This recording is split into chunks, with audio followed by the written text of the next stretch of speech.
Welcome to English Audio Stories.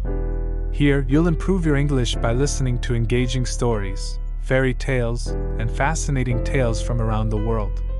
Sit back, relax, and let's dive into today's story. Chapter 1. The Start. My father, Harold Dahl, was Norwegian. He came from a small town near Oslo in Norway. His father, my grandfather, had a shop in the town. People went to the shop to buy food and things for their houses. The shop had nearly everything. At the age of 14, my father had an accident and badly hurt his arm. A doctor came, but he was not a good doctor. He hurt my father's arm more, and then the arm had to be cut from my father's body. My father had only one arm, but he learned to do lots of things with it.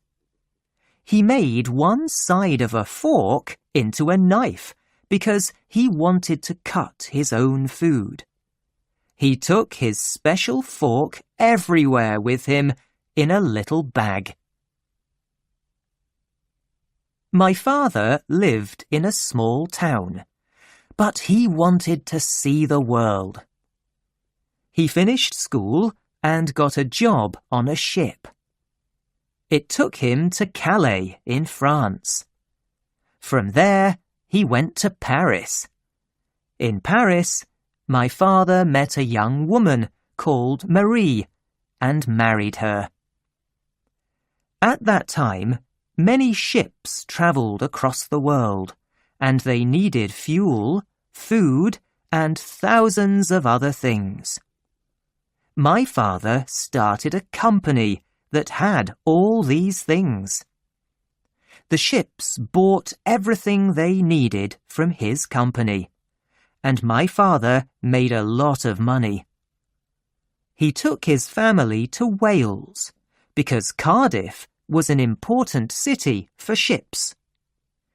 My father and Marie had 2 children, a girl and a boy, but then Marie sadly died. My father was sad, and he wanted a new wife. In 1911, he went on holiday to Norway. There, he met a young Norwegian woman called Sophie and married her. They had 4 more children, 2 girls, a boy, me, in 1916, and a 3rd girl. Now they had a happy family with 6 children. We all lived together in a big house in Wales, in a village 8 miles west of Cardiff. We had chickens, cows, and horses. Our big family was very happy. But then my sister, Astrid, got an illness and she died. She was only 7 years old. My father got a different illness and he died too. Maybe he did not fight his illness because he was very sad about Astrid. Today, these illnesses do not often kill people. Doctors can give people something to make them better. But in 1920, doctors could not help my family. Now, my mother had 5 children, a new baby, and no husband. She was a young Norwegian in a strange country, and her family were all in Norway. But my mother stayed in the United Kingdom because my father wanted his children to go to school in England. English schools are the best schools in the world, he always said. I do not remember a lot from my earliest years, but I can remember one thing very well: my tricycle. A tricycle is a bike for small children, but it has 3 wheels. My sister and I loved to ride our tricycles as fast as we could in the middle of the road. It felt good to go very fast. We could ride in the road because there were not many cars in those days. Chapter 2. The Sweet Shop. In 1923, I was 7 years old, and I started school. Every day, my friends and I walked about a mile to school, and we went past a sweet shop. And every day, we stopped and looked at all the wonderful sweets in their jars. Sometimes we had money, and we could buy some sweets. But there was one problem. A bad woman worked in the shop. Her name was Mrs. Pratchett. Mrs. Pratchett was a small, ugly old woman. She never smiled, and she was never friendly. She always shouted at us, "I'm watching you," or "You have to buy something, or you must go away." She was also very dirty. Her clothes always had egg and bread and tea from her breakfast on them. Her hands were grey and dirty, and her fingers were black. And she put these dirty hands into the jars of sweets. Of course, this did not stop us from buying the sweets, but we did not like Mrs. Pratchett. At school, my friends and I found a small place under the floor. We kept our sweets and other special things in it. One day, we found something new there. A dead mouse. "I have a plan," I said. "Let's put it in one of Mrs. Pratchett's sweet jars. She will put her dirty hand in the jar, and she will find a dead mouse." "Yes," my friends said. "We will do it today. You must put the mouse in the jar because it's your plan." "I will ask for some yellow sweets," my friend Thwaites said. "They are at the back of the shop. Mrs. Pratchett will turn and get them. Then you can quickly put the mouse in the jar with the pink sweets in it. It's the nearest one to us." That afternoon, we walked into the shop. We were all very excited. Thwaites asked for his sweets, and Mrs. Pratchett got them for him. I quickly put the mouse in the jar with the pink sweets. Then Mrs. Pratchett looked at us with her ugly little eyes. "Only one of you is buying sweets.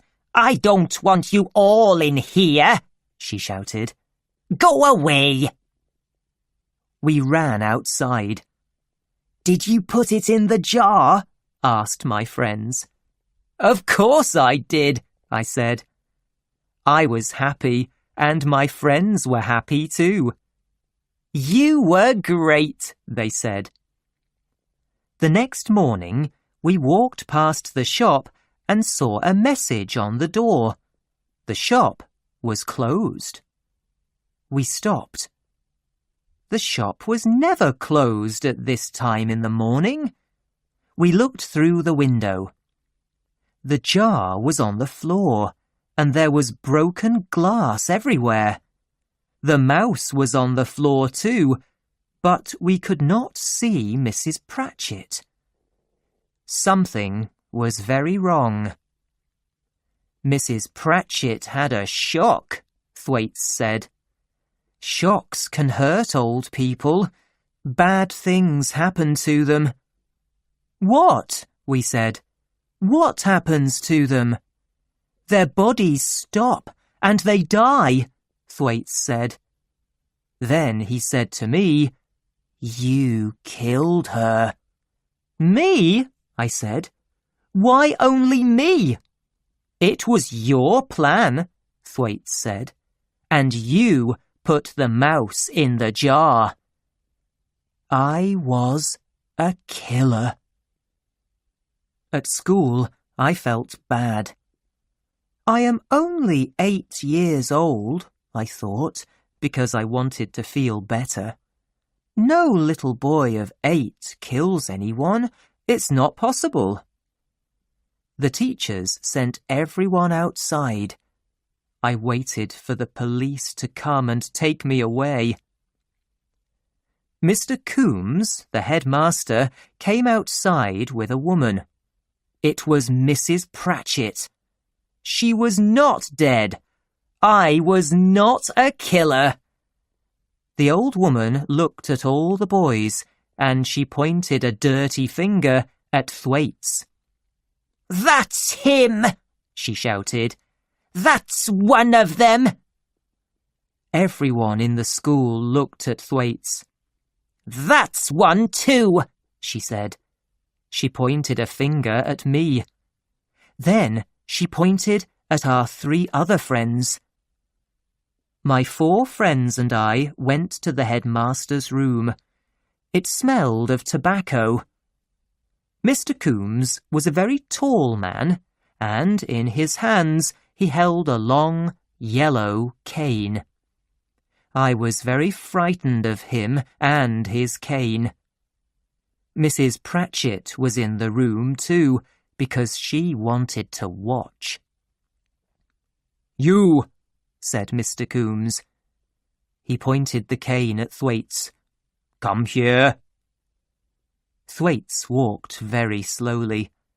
He put his hands on the floor, and the headmaster hit his bottom with the cane. It made a loud noise. Little Thwaites flew in the air. "Ow!" he shouted. "Harder!" shouted Mrs. Pratchett. The headmaster hit Thwaites 4 times. We had to watch and wait. After all the other boys, it was me. I put my hands on the floor. I heard the noise first and felt nothing.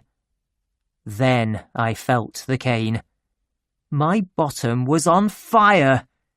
I breathed out very hard, and there was no air left in my body. The second time, the cane hit me in the same place, and it hurt a lot more. After 4 times, it was time to go, but it was difficult to walk. My bottom was on fire, and I held it with my hands. "Thank you, headmaster," said Mrs. Pratchett happily. "There will not be any more dead mice in my sweet jars now." Chapter 3. Summer Holidays. Summer holidays. What wonderful words. Every summer, from the age of 4 to 17 years old, was wonderful. We always went to Norway for our holidays. Norway was home for us because my family was Norwegian and we all spoke the language. We were always a big group of 10 or more people. There were my 3 sisters and my very old half-sister, that is 4 people. There was my half-brother and me, that is 6. There was my mother, 7, and someone to help, 8. 2 or more friends of my very old half-sister came too. In those days, there were no planes. It took 4 days to go to our holiday in Norway. We went by train, taxi, a second train, a second taxi, ship, and then in a small boat. We always went to Oslo first. We stayed 1 night in a hotel and visited our mother's parents. My grandmother was a very old woman with white hair. My grandfather was very quiet. He always sat in a chair and smoked tobacco from a very long pipe. After the visit to my grandparents, we travelled to a little island. Its name was Shunme, and it was the best place on earth. We went to the beach there. We swam in the sea and lay in the sun. We went to other islands in our little boat and ate fish from the sea. They were wonderful days. I remember only one bad thing about our holidays in Norway. One year, my mother said, "We are going to the doctor. He wants to look at your nose and mouth." "What's wrong with my nose and mouth?" I asked. I was about 8 years old. "Not a lot," my mother said, "but I think you have adenoids." "What are adenoids?" I asked her. "Don't worry," she said. "It's nothing." The doctor looked up my nose and in my mouth. I did not worry because I was too young to understand. Someone held a bowl under my face. The doctor had a very long knife. He put it in hot water over a fire to make it clean. "Open your mouth," said the doctor, but I did not want to. "It will be quick," he said. I opened my mouth. The doctor's knife went into my mouth. It moved very quickly. The doctor turned it 4 or 5 times. Something red went from my mouth into the bowl. It was a shock. "Those are your adenoids," said the doctor. He pointed at the red things in the bowl. The top of my mouth was on fire. I held my mother's hand. How could someone do this to me? "You will breathe more easily now," said the doctor. My mother and I walked home. Yes, I said walk. There was no bus or car. We walked for 30 minutes. We got home to my grandparents' house and someone gave me a chair. "He can rest there for a few minutes," my grandparents said. This was in 1924. It was normal to cut a child's adenoids with no anaesthetic in those days. Chapter 4. Boarding School. In September 1925, I was 9 years old, and it was time for me to go to boarding school. Children stay the night at boarding school and live there without their families. St. Peter's School in Somerset was the nearest English boarding school to our house in Wales, but it was across 15 miles of sea. This sea was called the Bristol Channel. For school, my mother gave me a very special new box. It was called a tuck box. Every child at boarding school has a tuck box. They are always closed with a key, and no teacher can look inside them. Boys keep food, toys, and other special things in them. At St. Peter's, one boy kept a frog in his tuck box. My mother travelled to St. Peter's School with me. We went to Cardiff in a taxi and then across the water by boat. On the English side, we went in a second taxi to the school. I had a new school uniform. All my clothes were new, and everything had my name on it. St. Peter's School was outside the town.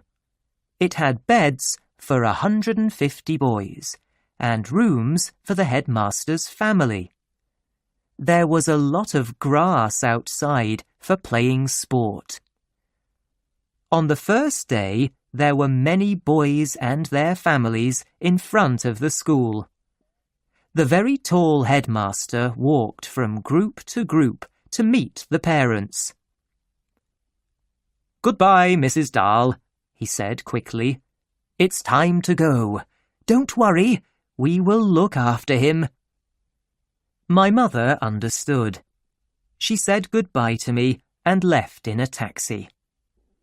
The headmaster went to talk to a different family. I stood there with my new tuck box and began to cry. I was sad because I did not want to live away from my family. Life at St. Peter's School was difficult. The teachers were not friendly, and I was always frightened of the cane. We had to wash in cold water, and the food was bad. I wanted to go home and see my family. At night in bed, I always thought about my family and tried not to cry. They were across the Bristol Channel, and I could see the sea from my window. I always went to sleep with my face towards my family. I never turned my back towards them in bed. Mothers sent their hungry sons food every week.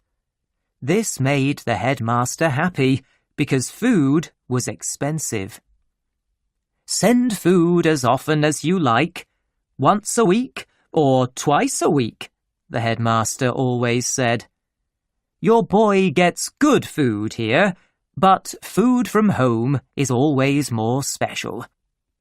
You can send them things like fruit and a big cake. You don't want your child to be the only boy with an empty tuck box." Every Sunday, every boy at St. Peter's wrote to his family. We never wrote about the bad things at school. We only told our parents good things because the headmaster read our letters. He saw our bad spelling, but we could not change it in the letters. We had to write the words correctly later. No teacher has read this letter, our parents thought, because there is bad spelling in it. Everything in this letter must be true. My child is happy at school. I wrote to my mother that first Sunday, and then I wrote to her every week for 32 years. Sometimes more than once a week. In 1957, she died, and I found more than 600 of my letters to her. She kept them all. Chapter 5. A Drive in a Car.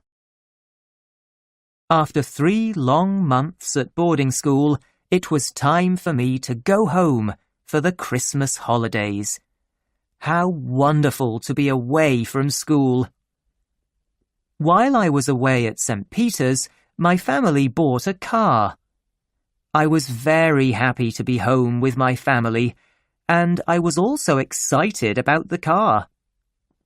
In 1925, anyone could drive a car. You did not need to learn a lot.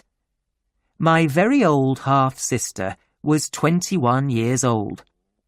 She had 2 30-minute lessons, and then she could drive us in our car. That day, 7 of us sat in the car. In the car were my very old half-sister, my half-brother, 18 years old, my sister, 12 years old, my mother, 40 years old, 2 small sisters, 8 and 5 years old, and me, 9 years old. We were very excited.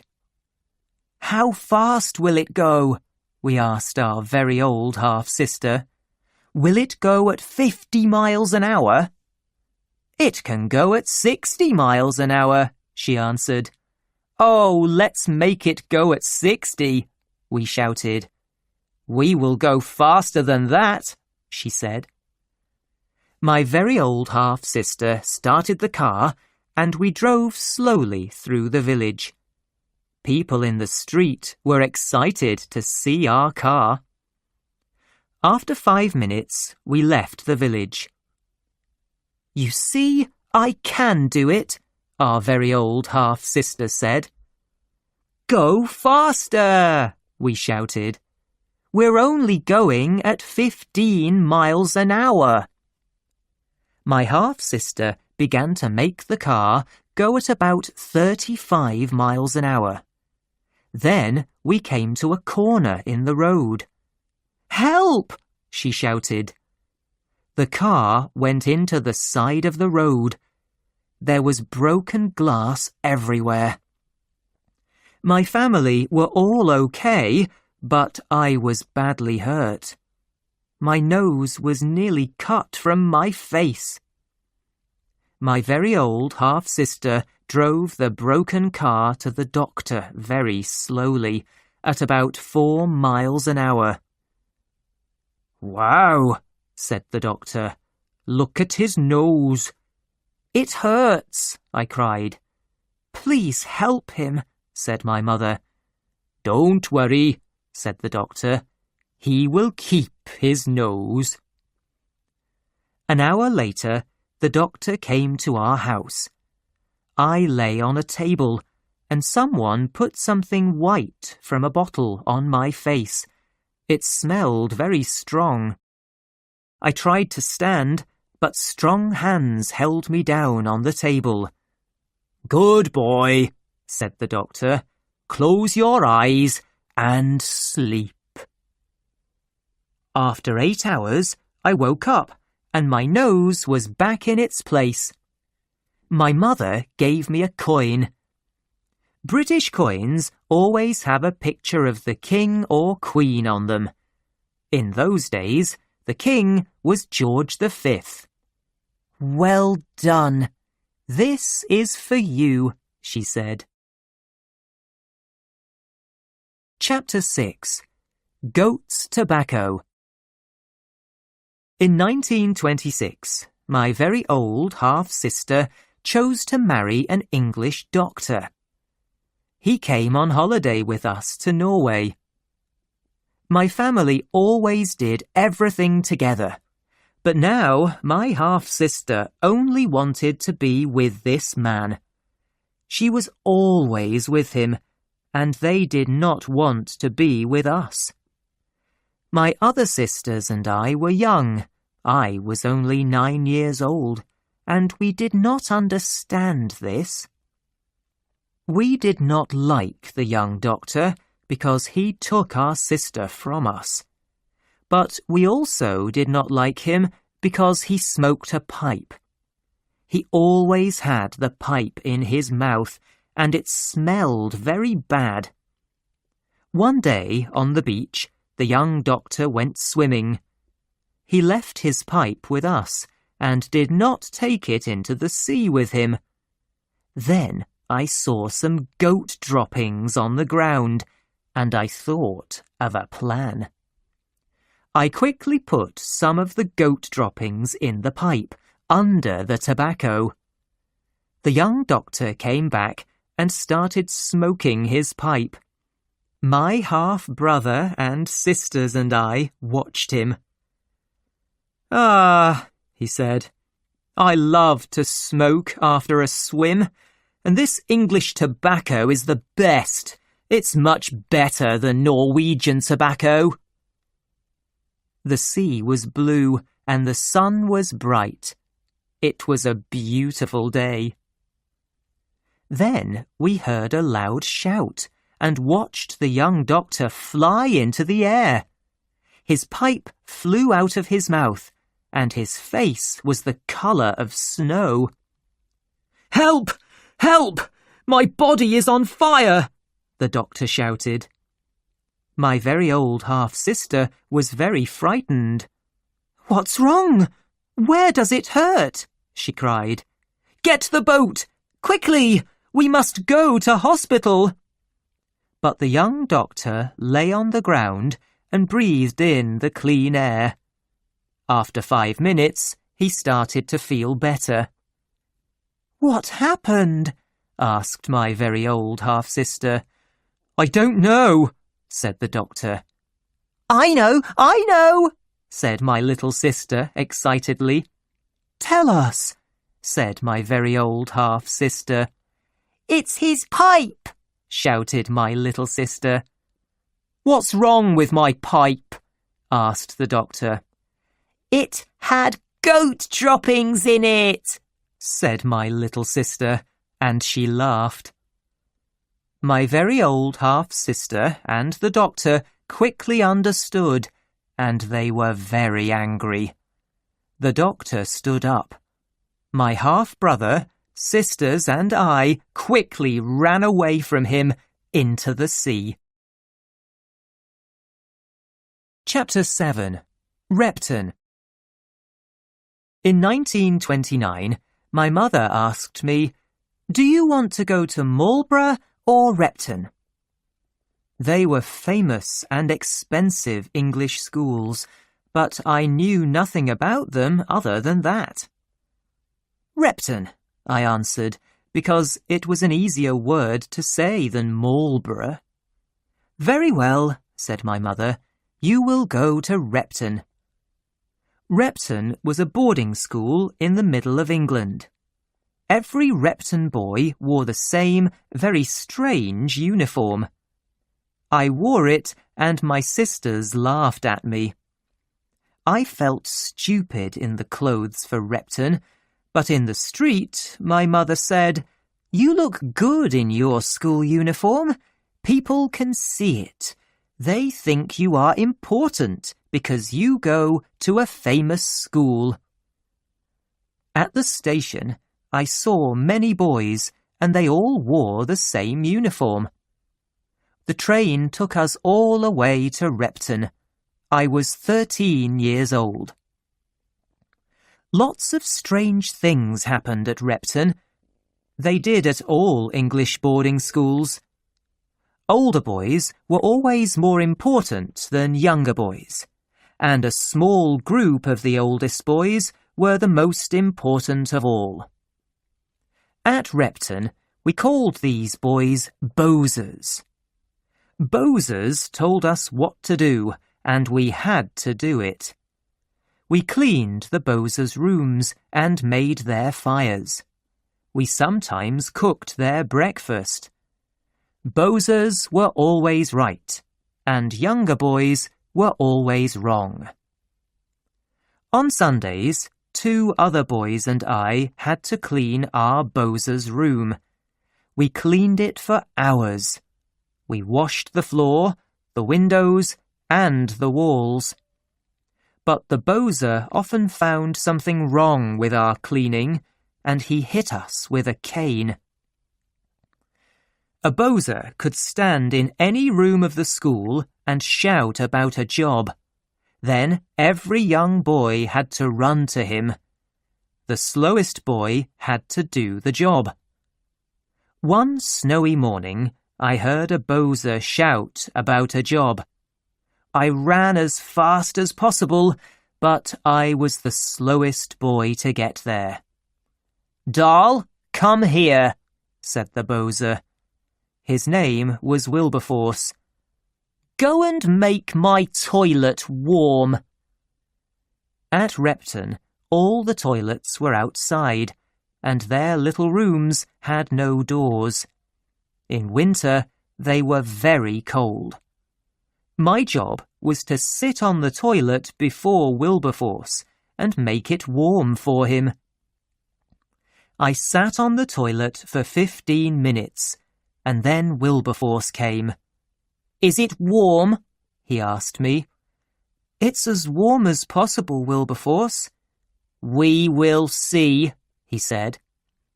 He sat on the toilet. "Very good," he said. "Very, very good. Some boys have cold bottoms. I only use boys with warm bottoms. I will not forget you." He did not forget me. I always carried a book with me because I often had to sit on Wilberforce's toilet. It was very boring. In my first winter at Repton, I read many books by Charles Dickens on Wilberforce's toilet. Not everything at school was bad. Sometimes all the boys got a grey box from a company called Cadbury's. Cadbury's made wonderful chocolates. Inside the box were 12 different chocolates. We always knew one of them well, but 11 of them were new. There was also paper in the box. Our job was to try all the chocolates and write the good and bad things about each one on the paper. Cadbury's plan to ask us about their new chocolates was a good one. Boys at Repton were some of the best chocolate customers in the world. Who knew more about chocolate than us? How do companies plan their new chocolates? I loved to think about this. Many years later, I needed a story for a new book. I remembered those little boxes of chocolate at Repton, and I started to write my book, Charlie and the Chocolate Factory. Sport is very important at English boarding schools, and we played a lot of it. Happily, I was good at sport, and I enjoyed it. Playing sport helped to make the long days shorter. Life at school was easier for good sportsmen, but it was difficult for bad sportsmen. My favourite sport was a very fast game with a ball. It was called fives. Because I was one of the best at fives at Repton, I travelled to other boarding schools and played it with their boys. I also played football and a ball game called squash. At school, I loved taking photos. Today, cameras are very easy to use, but in the 1920s, they were difficult work. I had a big, heavy camera with glass plates. I made a dark room near the school's music rooms, and I made many photos there. After school, do you want to study at Oxford or Cambridge? My mother asked me one day. These are great and very famous places, and boys from good public schools normally wanted to study at them. But I did not want to study more. I chose to start work at a company called Shell because I wanted to see the world. I travelled to many countries with Shell, but that is a different story and a different book. I may tell it one day.